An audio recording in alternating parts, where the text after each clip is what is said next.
I'm Jordan. And I'm Rosanna. And on this podcast, we explore how to take life off autopilot and relentlessly pursue a life worth living together. Hello, and welcome to Season 7, Episode 3 of the Relentless Pursuit podcast, Wolfpack. Ho! It's the first official howl of the podcast, so that's only appropriate on a Wolfpack episode. So today we're going to talk about the concept of really as your family, but also other people around you, as not just your friends or your family, but as this concept that we've used over the past year of a wolf pack. And so how long have we really talked to our kids and described our family as a wolf pack? You know what, I would say it's probably been a couple of years, during COVID and quarantine, that we were kind of like this little pack, right? Little pack, all six of us, that we needed to stick together with whatever was going on. Yeah. So I'll admit, I originally got this idea actually from another family who used this term. So back as an administrator, there was an incident with a student, and normally I talk to one parent over the phone about the incident.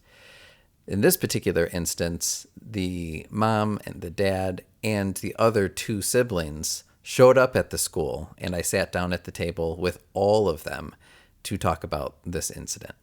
And that was unique to me, and I told them so. And they said, when it involves one of us, it involves all of us. We're a wolf pack. And I thought that was cool.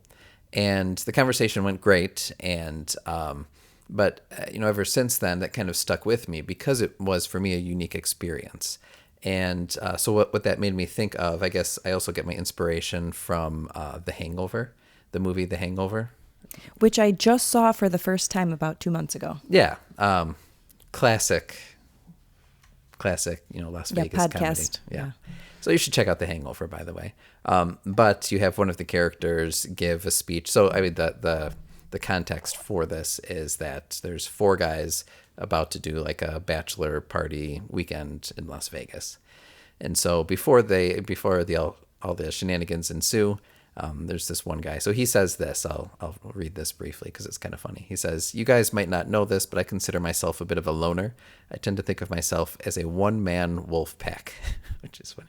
"But when my sister brought Doug home, I knew he was one of my own, and my wolf pack grew. It grew by one. So there were two of us in the wolf pack. I was alone in the wolf pack, and then Doug joined in later. And 6 months ago, when Doug introduced me to you guys, I thought, wait a second, could it be? And now I know for sure. I just added two more guys to my wolf pack.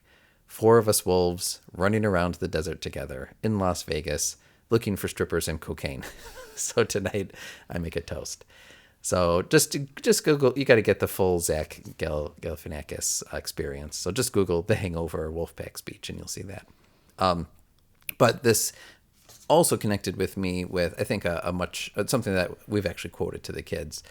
The book, The Jungle Book by Rudyard Kipling, which you should, full of just some really classic and well-written tales, also has a short poem. So I'll just read this as well. And this is the way I conceptualize this. I just think it's a great statement.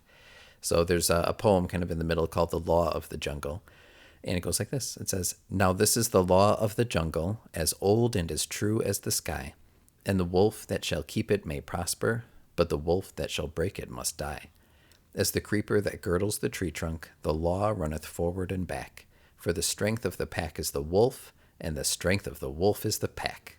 Which I've heard you repeat those last two lines to the kids often when they're, instead of uniting for good, at each other's throats to kind of divide. Yeah. So we'll talk about the kids and just how we've tried to conceptualize and incorporate this. But that last line, "the strength of the pack is the wolf, and the strength of the wolf is the pack," I think is, I guess, my kind of foundation for trying to understand and apply. Well, and I think it's just a beautiful sentiment, that it's we aren't alone, and we're stronger when we're together. So let's kind of give a little background. I think when people think about like wolves and packs, there's some like misconceptions about that. And so I just did a little research just to kind of like give us, just some kind of background. So I got some of this from, the International Wolf Center and wolves.org. I mean, I did a deep dive. So I went straight to the source. We interviewed several wolves in preparation for this podcast as well. That's how we got our howl. Yeah. The belief that every wolf pack is a dog-eat-dog environment where some members are constantly vying to climb the ranks by aggressive means has been repeated in countless wildlife documentaries and nonfiction books over the past 70 years. So sometimes like that's our notion is like the lone wolf kind of dog-eat-dog. But it's not. It's not dog eat dog, alpha male as it's often projected. Instead, it's actually a howling nuclear family. Your typical wild wolf pack is made up of 2 breeding adults and their children. Oftentimes, the little tykes receive care from both parents as well as their older siblings. 2 breeding adults. So living in a pack as a family not only facilitates the raising and feeding of pups, coordinated and collaborative hunting and defense of territory, it also allows for the formation of many unique emotional bonds and the foundation for cooperational living. Wolves care for each other as individuals. They form friendships, nurture their own sick and injured. Pack structure enables communication, the education of the young, and the transfer of knowledge across generations. Wolves and other highly social animals have and pass on what can be best described as culture. So they play together into old age, they raise their young in a group, they care for the injured. When they lose a pack mate, there is a clear evidence that they suffer and mourn that loss. When we look at wolves, we are looking at extended families, each with its own homeland, history, knowledge, and culture. So it just sounds like you just described humans right there. Right. Wolves, males and females alike, may go through periods alone, but they're not interested in lives of solitude. A lone wolf is a wolf that is searching, and what it seeks is another wolf. Everything in a wolf's nature tells it to belong to something greater than itself, a pack. They succeed by cooperating, and they struggle when they're alone. Like us, wolves need one another. So I just thought that was kind of like all interesting, very interesting, because when I think of a wolf, I think of something that's like dangerous and treacherous and that it's out for blood and, it's by itself. They're depicted as like, conniving in like I think of fairy tales like Little Red Riding Hood, right? It's the thing to watch out for. The big bad wolf and the 3 little pigs. Right. And if you actually look at wolves and how they relate to one another and like kind of what their end goal is, it's not like that at all. Yeah. Although I do like that idea of like having this tinge of danger. Like, when a family conducts itself kind of like a wolf pack. We'll explore this more, but I kind of like the idea of being like, you know what, like we're a great family, but when we're all together, we might be a little dangerous if pushed. Yeah, I mean, sure, right? Yeah. All right, so some good definitions and conceptions there. I was trying to think like what's the value in describing or thinking of ourselves as a wolf pack? Because like a lot of what you just read, if you just replace like the wolf terms for human terms, then it still remains somewhat consistent. So is there any value in thinking of ourselves as a wolf pack rather than just saying we're a family? Well, I think it's kind of fun, and it's kind of funny, and it makes you think, like, yeah, we're a family. Well, there's a lot of families around, but like when you constantly reiterate to our kids, like we are a wolf pack, like we stick together, like, yeah, there's like this kind of like, edgy kind of dangerous vibe. Like when we're all together, we're like stronger, we're like a little dangerous and not scary. So, but like fear is gone and we're ready to like take something on. Yeah. Like if you mess with one person from the pack, then you mess with the whole pack. Right. I was just going to finish that thought. Sorry. Because I was thinking of, this is from the Mighty Ducks. Oh, here we go. Remember when the coach is like describing like how tough a duck is, and it's kind of this silly little speech. And I think he says something similar. I should have looked this up, but he's like, if you ever see anybody mess with a duck, no, because you got to mess with the whole, what do you call a group of ducks? Gaggle? I don't know. The whole flock, right? Flock. And so that may or may not be accurate. I got to go rewatch that movie, but it's definitely I think the concept that we have here too. It's like this idea of kind of like this fierce protection, I think is part of the connotation of it. Well, and to me, it's kind of like it's us against the world. And so like, in any like fight scene in a movie, right, everyone's kind of back to back, or you see like the wolves and everyone's kind of tail is in the circle and you're all facing out and you're all facing it together and you're not alone. And when things are coming at you from all sides, the wolves are all face forward, like ready, ready for one another, ready for what's in front of them. Like they're not going to go it alone. And so even if they are scared, they're kind of huddled together, ready to pounce. Mm-hmm. So, I mean, that's kind of, what I think about. And I think, that's the point of family. In the last couple of weeks, like we've had stuff come up like within our family. We were on vacation. We visited your great grand who lives in Florida. And someone had said like, oh, that was so nice of you to, take time out to see her. And it's like, well, that's what family is. That's what family does. Like we gather together and right. Like we honor those that need honoring and we visit and like that's important to us. And so this idea of the wolf pack, is evident in how we live and in what we do. And so like teaching our kids that I think is important. Yeah. Because that's not the same of all families or all packs or flocks or, what animal gives birth and then their young like walks away. Mm-hmm. That's not us. And maybe that's a different family and that's fine because that's them. But for us, this is kind of knit into like who we are and how we operate. Yeah. And I think that the conception of a wolf pack is, like you said, like it's just a little bit different. Like a lot of the things that we describe are the same typical descriptions that I think a lot of families would give to how they would expect themselves to operate. But it does give this like this animalistic connotation. Like this is a little bit more, we're a little bit more than just a family. Like like the word pack, I think like implies that like we go together. It is one unit and it is friendly, potentially like dangerous or protective as well, territorial. So like I like that. I think it brings in like some of those other connotations. And I think at least the way I've thought of it and you tried to describe it to the kids has been in two ways. Like one is our kids fight with each other a lot. And I mean, every day we're like breaking up disputes, large and small. And did you do any research, by the way, about like, when wolf siblings are in the den together, just like by themselves, do they fight a lot? No, I didn't look that up. I didn't look that up. No.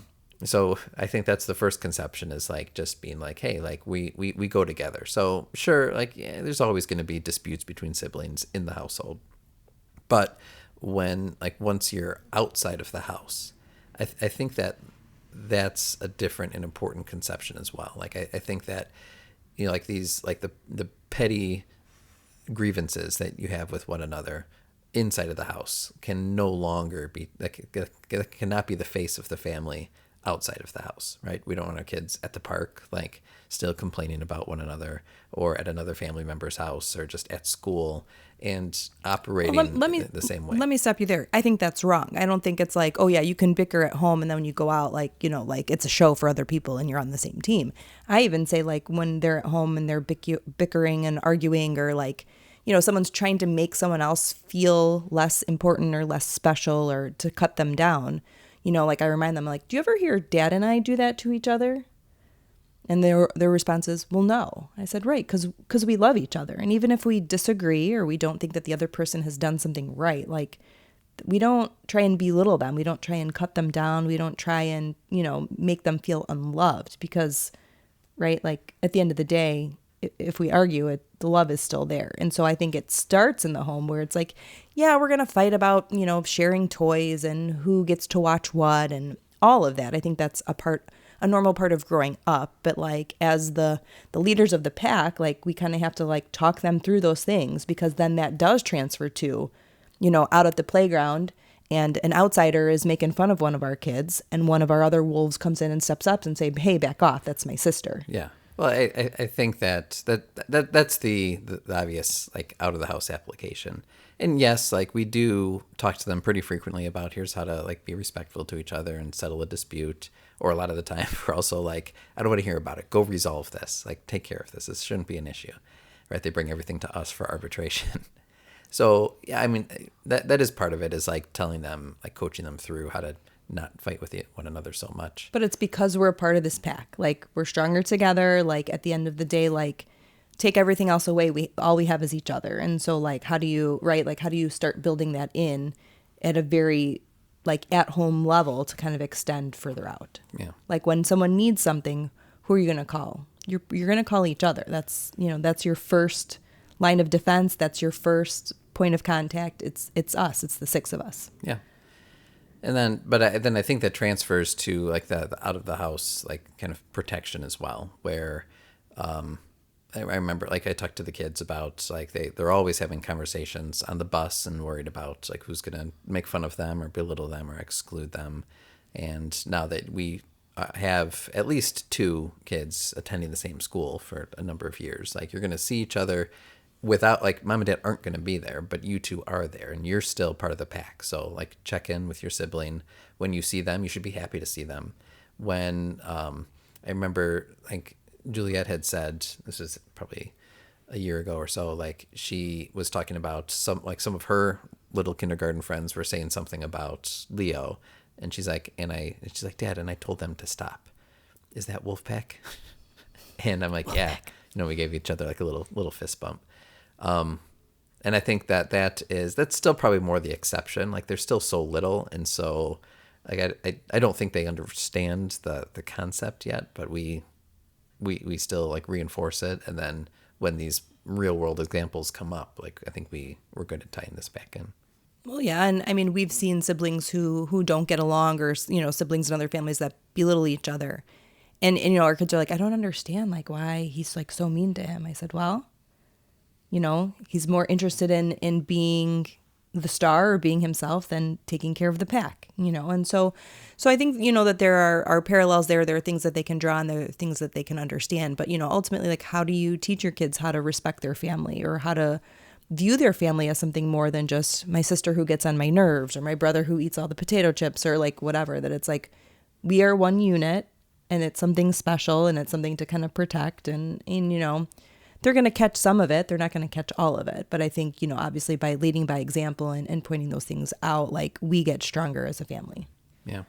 Isn't there a scene I want to say in like The Color Purple or some movie where somebody is given a toothpick? Like, if you just have one toothpick, you can try this at home with your family, by the way. Like, if you take one toothpick and try to break it, it's very easy to break. But then if you add in, like, a toothpick for each person in the household, right, then it's a lot harder to break because they're all together. Even though each one individually is rather brittle, like, once you put them together, then all of a sudden you can see the actual strength that's there. I feel like I saw that in a movie. So that's the concept that I hope that the kids come away with. And I think, yeah, like, the better that they get along and respect one another in the household, then the easier that translates out of the house as well.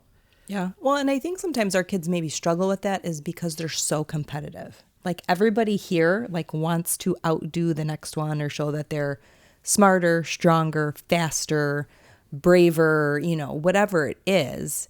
And so, like, how do you get them to understand it doesn't matter who's better at one thing, but that we're all better when we're together. Like, when we use your strength and your smartness and your organization and your, like, creativity, like, the family does better. And so it's not about just the one thing. And I don't think that that's not teaching them that they can't kind of go and do and be what they want, but that's only a part of who they are. Like, that will only fulfill you to a point. And that if you have everything but no one around you, like, are you truly happy? Like, can you, right? Like, like, is that going to make you the best you when it's just you? Yeah. It's like the Power Rangers. Anytime they fight the bad guy, like, they're pretty good on their own, but, like, every episode ended with them, like, combining backs together, right? Facing. No, they, like, combine into some, like, Megatron monster thing that would defeat the bad guy. Oh, sorry, a little out of touch with my Power Ranger. Yeah, watching. you gotta stay in tune. I mean, but it's the same. Ninja Turtles, whatever it is, right? Even the Avengers, right? They're always together, better together, stronger together. The one that goes out by himself isn't as successful when he's alone. Right. Yeah, and all those stories serve to just reinforce your community, reinforce your pack. And that's what I was thinking about, too, when I was thinking about, like, that line, the strength of the pack is the wolf. So I think there's some incentive for each wolf in the pack to make themselves as individually strong as possible. And so, but what that means for one person isn't going to mean the same for someone else. And it's probably a good thing. So, this one is especially good at sports, and this one at music, and this one at math, and this one at relationships, or whatever like the different strengths are, right? Kind of recognizing and celebrating those. And I think for kids, it's because they do want to be like just the best or the favorite in general. Sure. Who's your favorite? Yeah. And so like to have someone outdo you in anything is it can feel a little defeating, like, oh, I'm not as good at, and I felt this way like for most of my youth. I'd say like through college even, just like it's hard to see or appreciate your own strengths or even develop them, but it's easy to see like the strengths of others, like this person, all these. I remember I looked at all my roommates in college, and I'm like, they all have their specialties and expertises in certain ways. And then I'm like, what do I have? I don't have any of those, until sometimes it takes someone on the outside to like recognize what you're good at. So I think that's just a youthful thing to maybe feel more competitive rather than appreciate and celebrate the strengths of others. But as parents, at least, we don't feel that competitive edge with one another or with our kids. So we can like at least bring attention to the fact that they all have different strengths, try to help them develop their own, celebrate the strengths of others. And then the strength of one person in the pack serves the whole group, potentially. Well, right. And so, yeah, then this moves out of even just the family context, like moves into like, broader community contexts and friendship and all of that, where it's, who's in your pack, who are you surrounding yourself with? Can you celebrate others in the group that have strengths that have, that you don't? But then when you're collectively together, that, it makes for a dangerous group of people who can do great things. Yeah. So that's one of the things I was thinking about, like individually making ourselves the best version of ourselves that we can. And then like the strength of the wolf is the pack, like, which reverses that. It sounds like, all right, I've got all my strengths and I'm breathing into the group, but now I have the group breathing all of their strengths into me as well. Well, and when you're together, then you're like learning from the people in your group with, whether it's, skills or relational things that you don't have. You get to kind of like rub elbows with them and sharpen one another and, in turn becoming better. Not the best at that, but like learning from someone who is older and knows more, or someone who has a skill that you don't, and then kind of feeds into you and breathes more life into you. Yeah. And I also like the idea of like knowing that you're not alone. And that's where I feel like there can be a lot of like isolation and fear, or even like a degree of like competitiveness and needing to prove yourself. But when you've got like a pack of people alongside you, at least like, emotionally, but even like when you're at school and, like a member of your pack is also like nearby, like I hope that breeds confidence in each of the kids as well.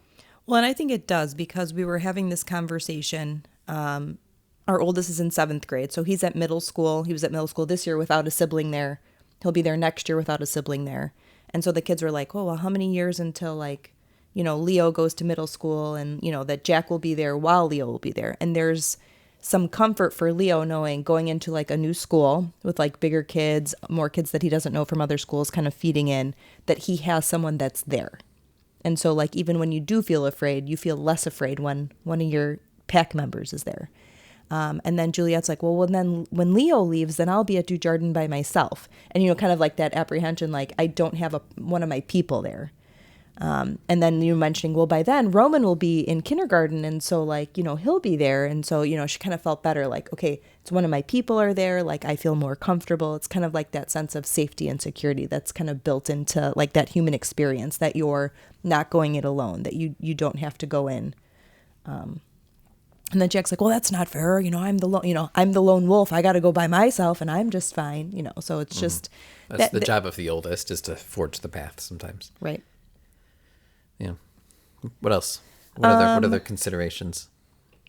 I did find that Abby Wambach wrote a book called Wolfpack Beyond the Nuclear Family. That's the women's national national team soccer player. Correct. So I guess she gave a viral commencement speech in 2018 to college graduates in New York City.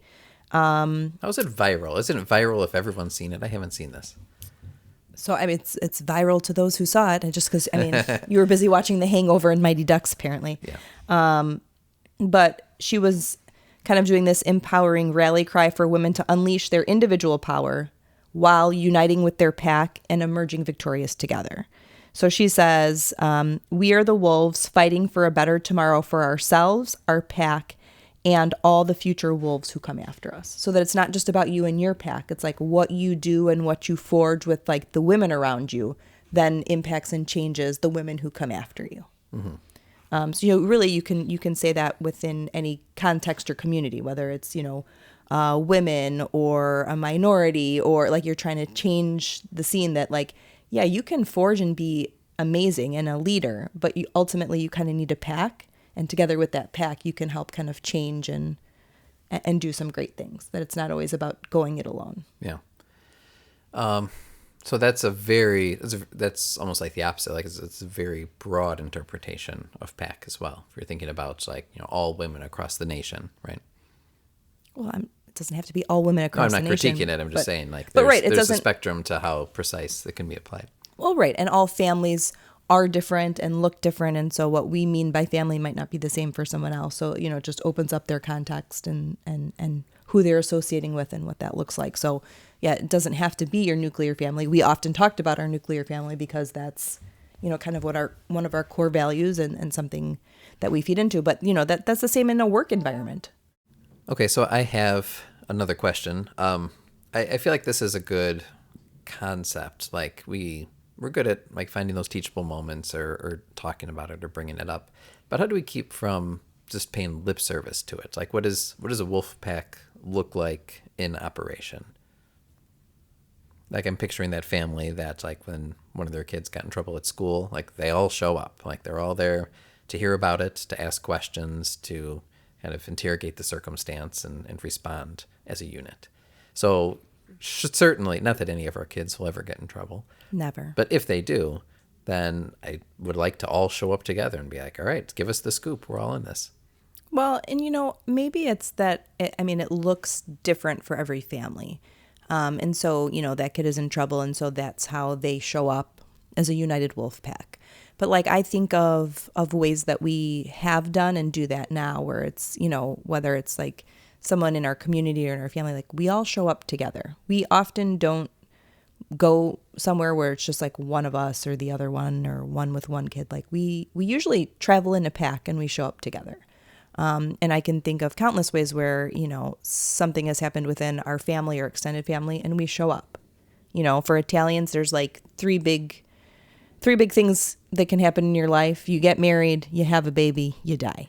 And for all of those. Right. And anytime someone in our extended family, passes or a relative of theirs passes, it's like, that's kind of like that old world notion is that we show up. And so we've taken our kids to many a wake and funeral as babies, as toddlers, as preteens, and teaching them how to show up for people. And while it's not, in our eyes, it's not an inconvenience to show up in that way. For some people it is. And so like, what's the way that the Catapano family shows up in a pack, and how do they honor people, and how do they respect people? How do they celebrate people? How do they welcome people into their family? How many times have we had people over and the kids kind of take on our role of like hosting, like, oh, come on in, take off your shoes. Can I get you something to drink? It's like, it's part of those learned behaviors where they're learning how to be a part of the family and how to care for others. Yeah. I like that they're pretty good. Like when adults come over and sit at the table with us and have coffee or whatever, like the